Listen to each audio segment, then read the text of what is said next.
ओम शांति। 31 दिसंबर 2022 साकार मुरली।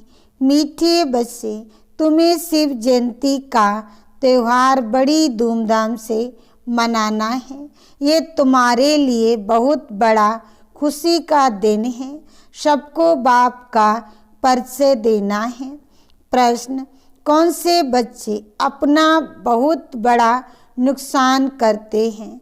घाटा कब पड़ता है?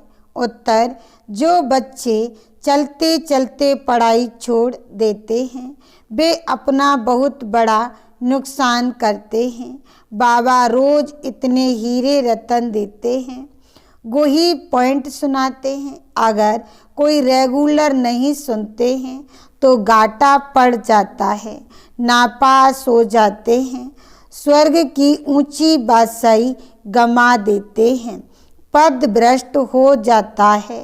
गीत, रात के राही तक मत जाना, सुबह की मंजिल दूर नहीं है।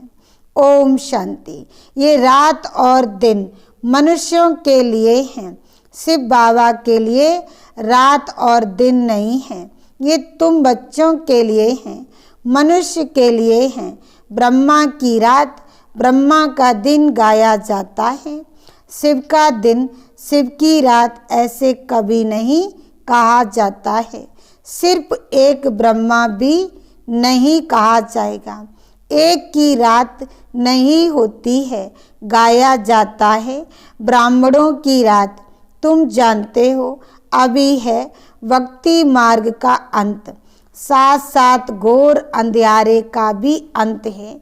बाप कहते हैं मैं आता ही तब हूँ जबकि ब्रह्मा की रात होती है। तुम अभी सवेरे के लिए चलने लग पड़ते हो। जब तुम ब्रह्मा की संतान आकर बनते हो तब तुमको ब्राह्मण कहा जाता है। ब्राह्मणों की रात पूरी हो फिर देवताओं का दिन शुरू होता है। ब्राह्मण जाकर देवता बनेंगे। इस यज्ञ से बहुत बड़ी बदली होती है। पुरानी दुनिया बदलकर नई होती है। कलयुग है पुराना युग, सतयुग है नया युग। फिर त्रेता 25% पुराना, द्वापर 50% पुराना। युग का नाम ही बदल जाता है। कलयुग को सब पुरानी दुनिया कहेंगे। ईश्वर कहा जाता है बाप को, जो ईश्वर राज्य स्थापन करते हैं।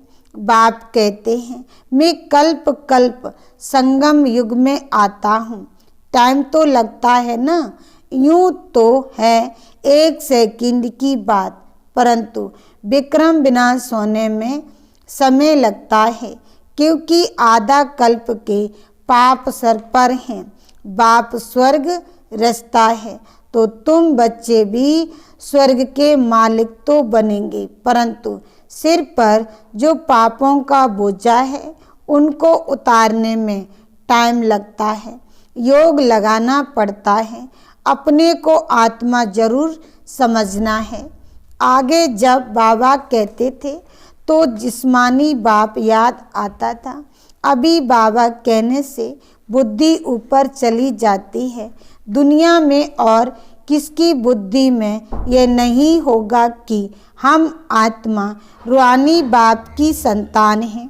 हमारा बाप, टीचर, गुरु तीनों ही रूहानी हैं। याद भी उनको करते हैं। यह है पुराना शरीर, इनको श्रृंगार क्या करना है, परंतु अंदर में समझते हैं। अभी हम बनवा में हैं, ससुर घर नई दुनिया में जाने वाले हैं। पिछाड़ी में कुछ भी नहीं रहता है, फिर हम जाकर विश्व के मालिक बनते हैं। इस समय सारी पुरानी दुनिया बनवा में है। इसमें रखा ही क्या है? कुछ भी नहीं। जब ससुर घर था तो हीरे जवाहरातों के महल थे, माल ठाल थे। अभी फिर पियर घर से ससुर घर जाना है। अभी तुम किसके पास आए हो? कहेंगे बाप दादा के पास आए हैं। बाप ने दादा में प्रवेश किया है। दादा तो है ही यहाँ का रहवासी, तो बाप दादा दोनों कंबाइंड हैं। परम पिता परमात्मा पतित पावन है। उनकी आत्मा अगर श्री कृष्ण में होती तो वह ज्ञान सुनाती, तो श्री कृष्ण को भी बाप दादा कहा जाता, परंतु श्री कृष्ण को बाप दादा कहना शोभता ही नहीं। ब्रह्मा ही प्रजापिता गाया हुआ है, बाप ने समझाया है। ये 5000 वर्ष का चक्र है। तुम बच्चे प्रदर्शनी जब दिखाते हो तो उनमें यह भी लिखो कि आज से 5000 वर्ष पहले भी हमने यह प्रदर्शनी दिखाई थी और समझाया था कि बेहद के बाप से स्वर्ग का वर्षा कैसे लिया जाता है। आज से 5000 वर्ष पहले माफिक फिर से हम त्रिमूर्ति शिव जयंती मनाते हैं। ये अक्षर जरूर डालना पड़े। ये बाबा डायरेक्शन दे रहे हैं, उस पर चलना है। शिव जयंती की तैयारी करनी है। नई नई बात देख मनुष्य बंडर खाएंगे। अच्छा बबका करना चाहिए। हम त्रिमूर्ति शिव की जयंती मनाते हैं, छुट्टी करते हैं। शिव जयंती की छुट्टी ऑफिशियल है, कोई करते हैं कोई नहीं करते हैं। तुम्हारा यह बहुत बड़ा दिन है।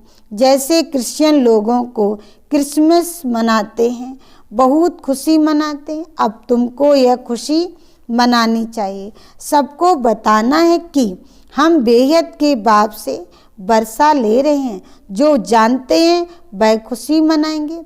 सेंटर में आपस में मिलेंगे, या तो सब आ ना सके। हम मनाते हैं जन्मदिन। शिव बाबा का मृत्यु तो हो न सके। जैसे शिव बाबा आया है वैसे चले जाएंगे। ज्ञान पूरा हो गया, लड़ाई शुरू हो गई, बस इनको अपना शरीर तो है नहीं।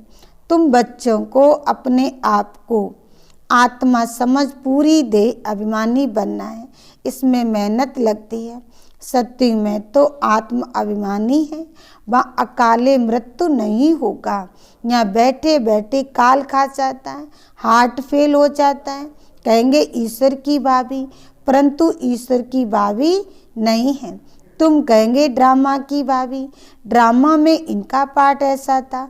अभी तो है ही आयरन एज, नई दुनिया गोल्डन एज थी। सत्य की महल कितने हीरे से सजाए हुए होंगे। अक्की 4 धन होगा, परंतु उनका पूरा वृत्तांत नहीं है। कुछ अर्थक्वेक आदि होती है तो टूट फूट पड़ती है, नीचे चली जाती है। तो इन बातों का बुद्धि से काम लेना है। ये खाना बुद्धि के लिए है। तुम्हारी बुद्धि ऊपर चली गई है। रास्ता को जानने से रचना को भी जानते हैं। सारे सृष्टि का राज बुद्धि में है। ड्रामा में ऊंचे ते ऊंचा है भगवान, फिर ब्रह्मा विष्णु शंकर। हम इन तीनों का ऑक्यूपेशन बता सकते हैं। क्या क्या पार्ट है। जगत अम्बा का कितना बड़ा मेला लगता है। जगत अम्बा जगत पिता का आपस में क्या संबंध है, ये कोई नहीं जानते, क्योंकि ये गुप्त बात है। माँ तो यह बैठी है, बेबी एडाप्ट की हुई, इसलिए चित्र उनके बने हैं। उनको जगत अम्बा कहा जाता है। ब्रह्मा की बेटी सरस्वती, बल माँ का टाइटल दिया है, परंतु थी तो बेटी, सही करती थी, इसलिए ब्रह्मा कुमारी सरस्वती। तुम उनको मम्मा कहते थे। ब्रह्मा को माँ कहना शोभता नहीं। ये समझने और समझाने में बड़ी रिफाइन बुद्धि चाहिए। ये गोही बातें हैं। तुम किसके भी मंदिर में जाएंगे तो झट उनका ऑक्यूपेशन जान लेंगे। गुरु नानक के मंदिर में जाएंगे तो झट बता देंगे कि वह फिर कब आएंगे। उन लोगों को कुछ भी पता नहीं, क्योंकि कल्प की आयु लंबी कर दी है। तुम वर्णन कर सकते हो। बाप कहते हैं, देखो मैं तुमको कैसे पढ़ाता हूँ, आता कैसे हूँ। श्री कृष्ण की तो बात ही नहीं। गीता का पाठ करते रहते हैं, कोई 18 अध्याय करते हैं तो उनकी कितनी महिमा हो जाती है। एक श्लोक सुनाएंगे तो कहेंगे वाह वाह, इन जैसा महात्मा तो कोई नहीं। आजकल तो रिद्धि सिद्धि भी बहुत है, जादू का खेल बहुत दिखाते हैं, दुनिया में ठगी बहुत है। बाप तुमको कितना सहज समझाते हैं, परंतु पढ़ने वालों पर मदार है। टीचर तो एक रस पढ़ाते हैं, कोई नहीं पढ़ेंगे तो नापास होंगे, यह भी होना जरूर है। सारी राजधानी स्थापन होनी है। तुम यह ज्ञान स्नान कर ज्ञान का गोता लगाए परिस्थान की परी अर्थात स्वर्ग के मालिक बन जाते हो। रात दिन का फर्क है, वहाँ तत्व भी सतो प्रधान होने से शरीर भी एक्यूरेट बनता है, नेचुरल ब्यूटी रहती है। वह है ईश्वर की स्थापन की हुई भूमि। अभी आसुरीय भूमि है, स्वर्ग नरक में बहुत फर्क है। अभी तुम्हारी बुद्धि में ड्रामा के आदि मध्य अंत का राज बैठा हुआ है। नंबरवार पुरुषार्थ अनुसार बाप कहते हैं अच्छी रीत पुरुषार्थ करो। बच्चियां नए नए स्थान पर चक्कर लगाने जाती हैं। अगर अच्छी माताएं आदि हैं तो सर्विस को जमाना पड़े। सेंटर पर अगर कोई नहीं आते हैं तो अपना नुकसान करते हैं। कोई पढ़ने के लिए नहीं आते हैं तो उनको फिर लिखना चाहिए तुम पढ़ते नहीं हो, इससे तुमको बहुत घाटा पड़ जाएगा। रोज रोज बहुत गोही पॉइंट्स निकलती हैं। यह हीरे रतन तुम पढ़ेंगे नहीं तो नापास हो जाएंगे। इतनी ऊंची स्वर्ग की बात सही गमा देंगे। मुरली तो रोज सुननी चाहिए। ऐसे बाप को छोड़ दिया तो याद रखना नापास हो जाएंगे, फिर बहुत रोएंगे, खून के आंसू बहाएंगे। पढ़ाई तो कभी नहीं छोड़नी चाहिए। बाबा रजिस्टर देखते हैं कितने रेगुलर आते हैं, ना आने वालों को फिर सावधान करना चाहिए। श्रीमत कहती है पढ़ेंगे नहीं तो पद भ्रष्ट हो जाएगा, बहुत घाटा पड़ जाएगा। ऐसे लिखा पढ़ी करो तब तुम स्कूल को अच्छी तरह उठा सकेंगे। ऐसे नहीं कोई नहीं आया तो छोड़ दिया। टीचर को औना रहता है कि हमारे स्टूडेंट जास्ती नहीं पास होंगे तो इज्जत जाएगी। बाबा लिखते भी हैं सेंटर पर सर्विस कम चलती है, शायद तुम सोते रहते हो। अच्छा, मीठे मीठे सिकिलदे बच्चों प्रति माता पिता बाप दादा का याद प्यार और गुड मॉर्निंग। रूहानी बाप की रूहानी बच्चों को नमस्ते। धारणा के लिए मुख्य सार। पहला पॉइंट, इस पुराने शरीर का श्रृंगार नहीं करना है, बनवा में रहे नए घर में चलने की तैयारी करनी है। दूसरा पॉइंट, ज्ञान स्नान रोज करना है, कभी भी पढ़ाई मिस नहीं करनी है। वरदान, मानता के साथ निर्माणता को धारण कर सर्व का मान प्राप्त करने वाले सुखदायी भव। सार में कहा, मानता की निशानी निर्माणता है, जितना महान उतना निर्माण, क्योंकि सदा भरपूर हैं। जैसे वृक्ष जितना भरपूर होगा उतना झुका हुआ होगा, तो निर्माणता ही सेवा करती है, और जो निर्माण रहता है वह सर्व द्वारा मान पाता है। जो अभिमान में रहता है उसको कोई मान नहीं देता, उससे दूर भागते हैं। जो निर्माण है वे सुखदायी होंगे, उनसे सभी सुख की अनुभूति करेंगे, सभी उनके समीप आना चाहेंगे। स्लोगन, उदासी को तलाक देने के लिए खुशियों का खजाना सदा साथ रखो।